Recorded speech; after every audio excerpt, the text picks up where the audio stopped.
खबरों में आगे बढ़े लेकिन उससे पहले ब्रेकिंग न्यूज आपको जयपुर से बताते हैं। मुख्यमंत्री और विधानसभा अध्यक्ष की मुलाकात हुई। विधानसभा सत्र को लेकर दोनों के बीच चर्चा की गई है। माना जा रहा है कि 1 सितंबर से विधानसभा का सत्र शुरू हो सकता है। वासुदेव देवनानी के आवास पर यह बातचीत हो रही है। तो बड़ी खबर और महत्वपूर्ण खबर, मुख्यमंत्री और विधानसभा अध्यक्ष की मुलाकात हुई है। विधानसभा सत्र को लेकर बताया जा रहा है कि दोनों के बीच चर्चा हो रही है और हमारे सूत्र बता रहे हैं कि 1 सितंबर से विधानसभा का सत्र शुरू हो रहा है। वरिष्ठ संवाददाता सुधीर हमारे साथ जुड़ गए हैं। सुधीर, आपके पास क्या जानकारी, कितने दिन का ये सत्र होगा? क्या ये माना जाए 1 सितंबर से इसकी शुरुआत? देखिए, विधानसभा अध्यक्ष से मुख्यमंत्री भजनलाल शर्मा की मुलाकात के सीधे मायने जो निकाले जा रहे हैं वो 1 सितंबर से विधानसभा का सत्र शुरू होने जा रहा है। सत्र किस तरह से रहेगा, क्या चलेगा, ये सरकार क्या बिजनेस लाएगी, संभवतः उसकी चर्चा के लिए मुख्यमंत्री भजनलाल शर्मा वासुदेव देवनानी जी के सरकारी आवास पर पहुंचे हैं। और 1 तारीख को विधानसभा का सत्र आउट होगा। लगभग 7 से 10 बैठकें इसमें होनी है, जिसमें कई सारे जो बिल है, लगभग 1 दर्जन के आसपास जो विधेयक है वो पारित करवाए जाएंगे। और जो सरकारी कामकाज है, जो अध्यादेश सरकार लेके आई है, अभी उन सबको जो विधेयक का रूप लेने हैं वो सारे काम होंगे। तो पहले ही एक तरह से प्लेटफॉर्म तैयार करने की बात है कि किस तरह से चलेगा। दूसरा, सर्वदलीय बैठक भी जल्द ही विधानसभा अध्यक्ष बुलाने वाले हैं।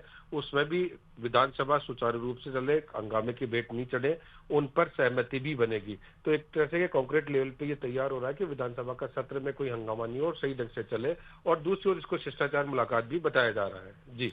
हालांकि सुधीर शर्मा, इससे पहले जो सत्र हुआ था उसमें हाई वोल्टेज ड्रामा भी हमने देखा। बहरहाल इन सब के बीच में कौन कौन से महत्वपूर्ण बिल इस सत्र में सामने आ सकते हैं? कौन से बिल पेश करने की तैयारी होगी सरकार की? देखिए, सरकार के सबसे महत्वपूर्ण 4 बिल हैं। जो 3 बिल ऐसे थे जो पहली बार राजस्थान विधानसभा के इतिहास में प्रवर समिति को एक साथ एक सेशन के दौरान 3 विधेयक भेजे गए थे। उन विधेयकों को प्रवर समिति से पास करवाने के बाद सरकार वापस से विधानसभा के अंदर रखेगी। एक धर्म विरुद्ध जो धर्मांतरण का बिल है वो अभी पेंडिंग चल रहा है, उस बिल को भी लेकर चर्चा हो सकती है, क्योंकि ये भी बहुत महत्वपूर्ण बिल है। 4 बिल ये, एक एजुकेशन से जुड़ा हुआ बिल है। तो लगभग इस तरह से 1 दर्जन के आसपास सरकार बिल लेके आएगी, वो भी बिल पास करवाने रहेंगे और अपना कामकाज सरकार पारित करवाएगी। सुधीर, जी। हम जहाँ जिस तरह से माहौल विपक्ष का देख रहे हैं और जिस तरह से एटीट्यूड विपक्ष का देख रहे हैं, खासतौर पर पंचायत चुनाव को लेकर, कानून व्यवस्था को लेकर, माना जा सकता है कि कहीं ना कहीं चुनौती होगी किस तरीके से शांतिपूर्ण सत्र को आयोजन किया जाए सरकार की तरफ से। सुधीर, बिल्कुल, ये इसी के लिए हो रहा है कि सरकार चाहेगी अपना बिजनेस पास करना। इस बीच विपक्ष तमाम वो मुद्दे उठाएंगे जो कि अब तक सड़क पे चल रहे थे, वो सदन के अंदर भी आएंगे, सरकार के सामने रखे जाएंगे।